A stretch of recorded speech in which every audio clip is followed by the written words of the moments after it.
So lots of different people cut peppers a lot of different ways. This is the way I like to cut a pepper, and I cut it down the middle, like so.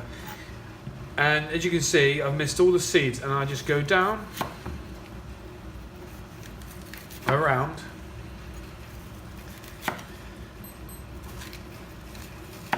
there, and we can just throw this section away, and we've got no hassle, no fuss with any of the seeds.